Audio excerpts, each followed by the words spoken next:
सामोरी दृष्टी पडे सामोरी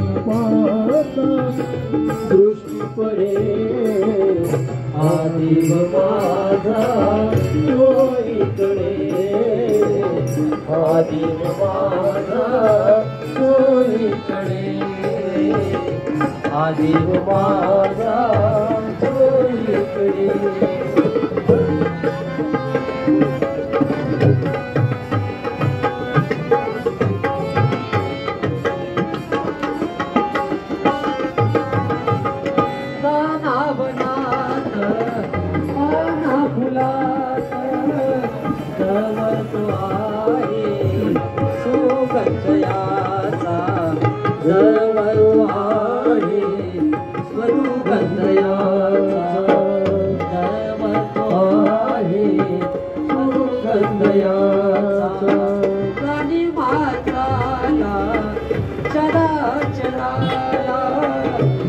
तो जगाला आनंद याचा मिळतो जगाला आनंद याचा कणा कणात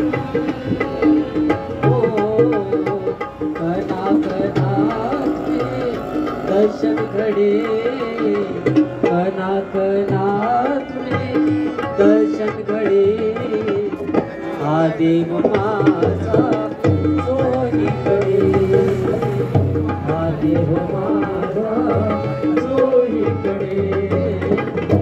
आदिव माझा चोहीकडे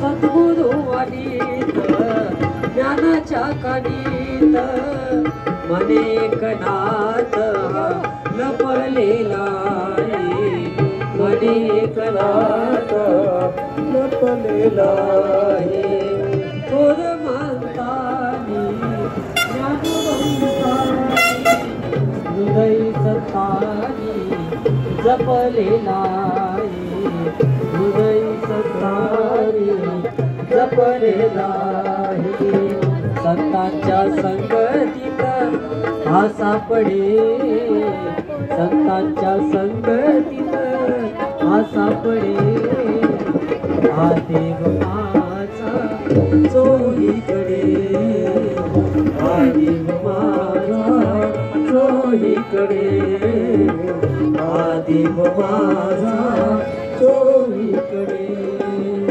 सामोरी वाटा दृष्टी पडे सामोरी वाटा दृष्टी पडे आदिव माझा चोहीकडे आदिव माझा चोहीकडे आदिव माझा चोहीकडे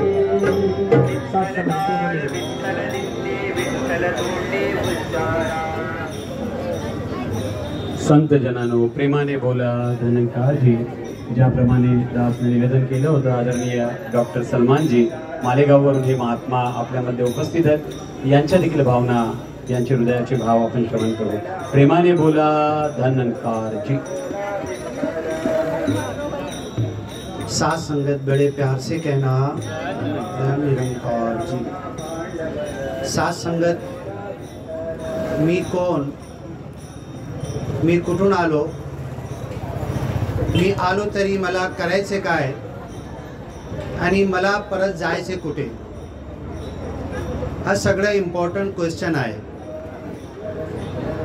तुम्ही ऐकलं होतो कौन बनेगा करोड़पति अमिताभ बच्चन चलाता था ना लेकिन कोई करोड़पति बना नहीं आमचे गुरु सांगत आहे कौन बनेगा ज्ञानपति कौन मालिक का ज्ञान लेगा और एक दिन में पूरे विश्व में कितने लोग ज्ञान ले लेते हैं ये ज़माना मोबाईल कंप्यूटर और सायन्स का आहे मी तुम्हाला एक उदाहरण देतो मला जास्ती मराठी येत नाही मला आज्ञा द्या मी हिंदीमध्ये सांगतो तुम्हाला एक उदाहरण मैं आपको देता हूँ। एक बहुत बड़ा करोड़पति आदमी है, उसका बेटा अमेरिका में डॉक्टरी पढ़ रहा है। उसने अपने पिता से कहा कि सबसे अपडेट जो मोबाइल आया है फोल्डेबल सैमसंग का, लाख रुपये के ऊपर उसकी कीमत है, ऐसा पुस्तक सार का फोल्ड हो, बंद करो खोलो, मुझको वो लेना है। उसके बाप ने उसको दिया। उसके बाद उसने सबसे, उसकी बैटरी सबसे टॉप होती है, उसका चार्जर बेहतरीन कंपनी का उसने लिया। उसके बाद कौन सी कंपनी का कार्ड लूँ मैं कि पूरे विश्व में मुझे चैटिंग करना है, व्हाट्सएप चलाना है, कॉल करना है, वीडियो कॉल करना है, कॉलिंग करना है, कौन सी कंपनी का कार्ड लूँ, बेस्ट कंपनी का कार्ड उसने ले लिया। उसके बाद पूछता है सबसे अच्छा रिचार्ज कौन सा है, प्रीपेड साल भर का मैं पैसा दे देता हूँ, बेहतरीन रिचार्ज, मोबाइल चलना चाहिए, जब मैं नेट चालू करूँ तो नेट चलना चाहिए, जब कॉलिंग करूँ तो कॉलिंग होना चाहिए, मेरे वक्त पर मेरा काम होना चाहिए। सब किया, 3-4 लाख रुपया खर्चा किया, मोबाइल हाथ में आया, कार्ड डाला, चार्ज किया, 100% बैटरी झाली। उसके बाद स्क्रीन टच पे देखता है तो कॉल भी नहीं लग रहा है, नेट भी नहीं चल रहा है। फिर वो सैमसंग को कांटेक्ट करेगा, कंपनी वाले कार्ड की जो कंपनी उनको कांटेक्ट करेगा। कार्ड की कंपनी बोलेगी ज़रा मोबाइल चालू करो, सेटिंग में जाओ, ये दबाओ, ऐसी सेटिंग करो, ये करो, वे करो, क्योंकि तुम्हारा मोबाइल नेटवर्क नहीं पकड़ रहा है। बस यही उदाहरण हमारी है। मेरे पास ये दिमाग है, शक्ति है, हाथ है, पाए है, बोलने की शक्ति है, चलने की शक्ति है, माँ है, बाप है, ख़ानदान है, सब है, शेजारी है, पड़ोसी है, गांव है, पूरा गांव मुझे जानता है, सब कुछ मेरे पास है, दुनिया है, हर चीज़ है, प्रॉपर्टी, धन दौलत है, लेकिन मेरे पास देवा की ओळख नहीं है, नेटवर्क नहीं है। वो जो लाखों का मोबाइल अपडेट उसके पास है, बेहतरीन कार्ड है, उसमें रिचार्ज है, कोई काम का नहीं, अगर नेटवर्क नहीं दिखा रहा, टावर नहीं दिखा रहा उसका नेटवर्क, अब वो सेटिंग करेगा और पूछेगा, कंपनी वाले से पूछेगा, सैमसंग कंपनी मोबाइल वाले से पूछेगा, पूरी सेटिंग करेगा। तो ये जो देव की ओळख है ये हमारे दिमाग में सेटिंग के बाद मिलती है। ये देव की ओळख की सेटिंग के लिए यहाँ पर ज्ञान प्रचारक महात्मा बैठे हुए हैं, ज्ञान दे रहे हैं और ज्ञान कक्ष लगा हुआ है। यहाँ पर तो 2-4 बातें आप सुनेंगे, लेकिन ये सत्य मालिक का जो ज्ञान है, निराकार की जो ओळख है, निराकार, देव मला इकडे, देव मला तिकडे, देव मेरे इधर भी है, इधर भी है, आमने भी है, सामने भी है, ऊपर भी है, नीचे भी है, कुरान में भी यही है, भगवत गीता बाइबल में भी यही है, ऐनमा तुवल्लु फसम्मा वजहुल्ला, जिधर मुँह करोगे निराकार प्रभु उधर तुम्हें नज़र आएगा। लेकिन बताने वाला चाहिए। अब ये मेरे पास सब कुछ है, मेरी सेटिंग कौन करके देगा? तो सेटिंग करने के लिए ज्ञान प्रचारक महात्मा आपके इंतज़ार में बैठे हुए हैं। आप अगर नवीन है, पहली बार सत्संग में आए हैं तो ज़रूर जाओ।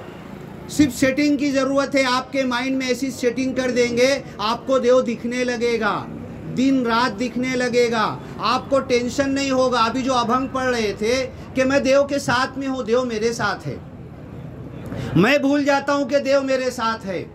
मैं कभी मक्का में, मदीना में, हज यात्रा में, कभी पंढरपुर में, कभी काशी मथुरा में, मैं किधर किधर देव को ढूंढता हूँ और जाके वापस भी आ जाता हूँ। उसके बाद भी मेरे मन के अंदर, मेरे मन को शांतता नहीं मिलती कि मैंने जो भक्ति की है, मैंने जो पाए चप्पल उतार के जो इतनी लंबी यात्रा की है, मुझे कुछ मिला कि नहीं मिला, मुक्ति मिली कि नहीं, मेरी भक्ति मुझे मुक्ति तक ले गई कि नहीं, मुझे समझ में नहीं आता।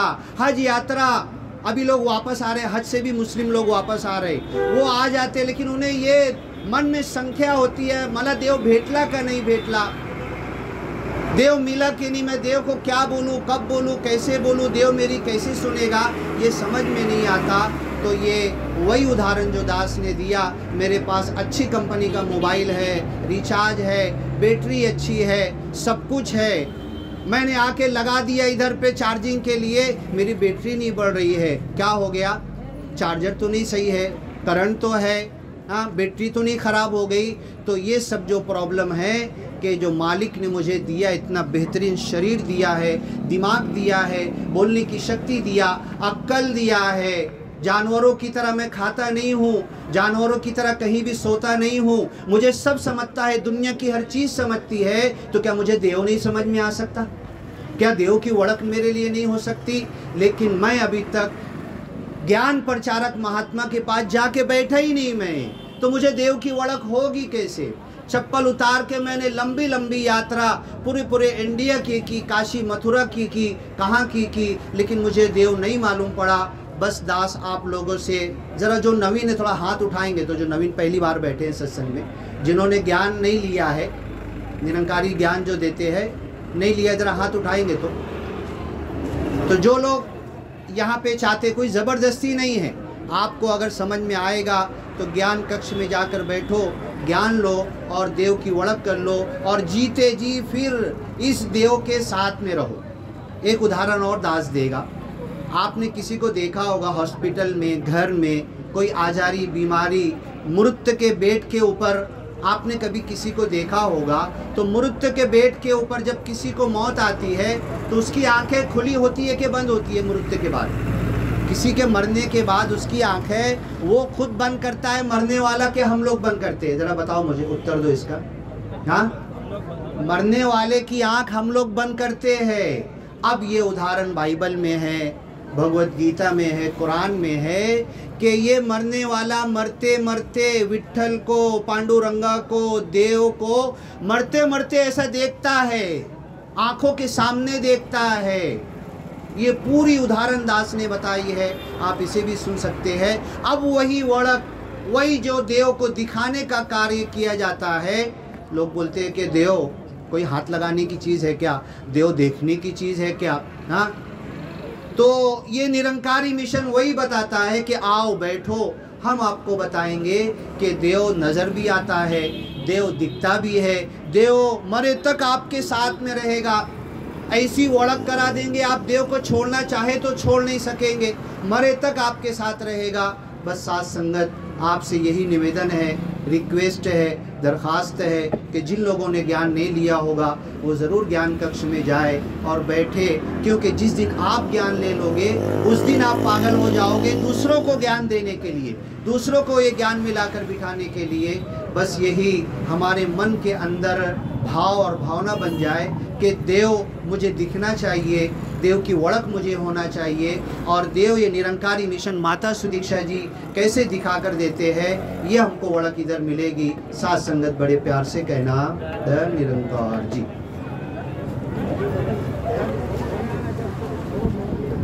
माऊलींचा एक अभंग आहे, विष्णुमय जग वैष्णवांचा ठेवा, भेदाभेद अमंगळ।